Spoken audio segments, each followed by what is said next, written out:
Hi!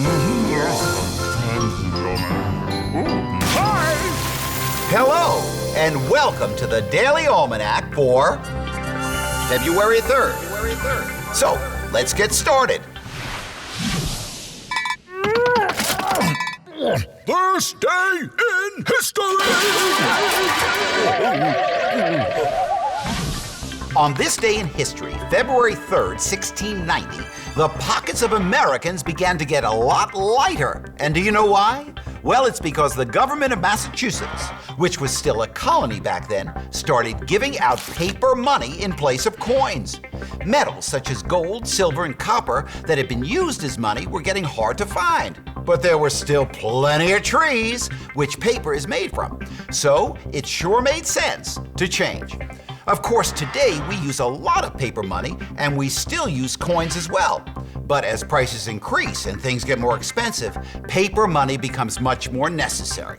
For example, let's say filling up the family car with gas costs $30. If we had no paper money or credit cards, you'd have to carry 120 quarters, or 300 dimes, or 600 nickels, or 3,000 pennies to pay for it. You'd need really big pockets, even if you only had to carry 60 half dollars. Imagine that. On this day, in 1849, Elizabeth Blackwell became the first woman in United States history to receive a medical degree. Congratulations, Dr. Blackwell, well done. And 21 years later, on February 3rd in 1870, the 15th Amendment to the United States Constitution was ratified. The 15th Amendment gave certain citizens the right to vote no matter what their race, color, or previous condition of servitude. Oh, notice that I said certain citizens, because this amendment left one group out: women. I don't think Dr. Blackwell would have been very happy about that. Do you?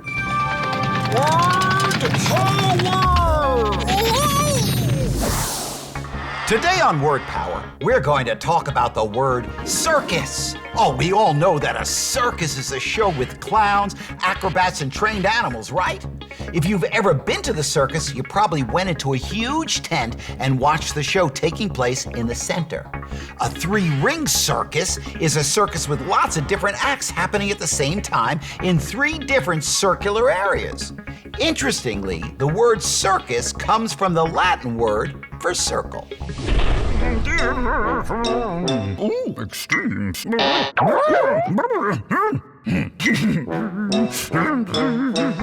Today on Extremes, we ask, what is the most eaten fruit in the world?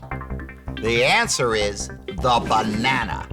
In Britain alone, 140 million bananas are eaten every week.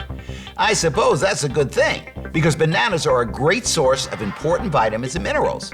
Bananas are a good source of potassium, which helps to prevent muscle cramps. How many bananas do you eat every week? Health tips.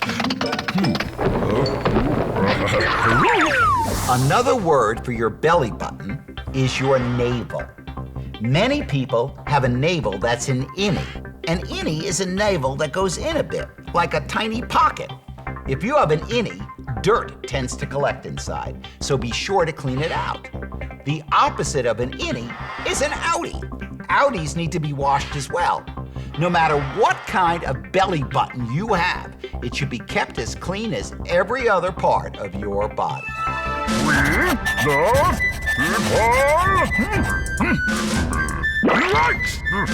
We The founders of our country were fascinated by the Roman Republic, which existed about 2,000 years ago.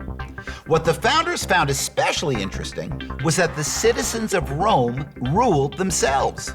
The government of Rome was called a republican government, in which the people hold the power of government. The people give power to leaders they elect to represent them, and the representatives are responsible for helping everyone, not just a few people. The founders used some of the ideas they learned about the Roman Republic to create our government. Well, that's all the time we have left today for Daily Almanac. Thanks for stopping by, and I hope to see you tomorrow.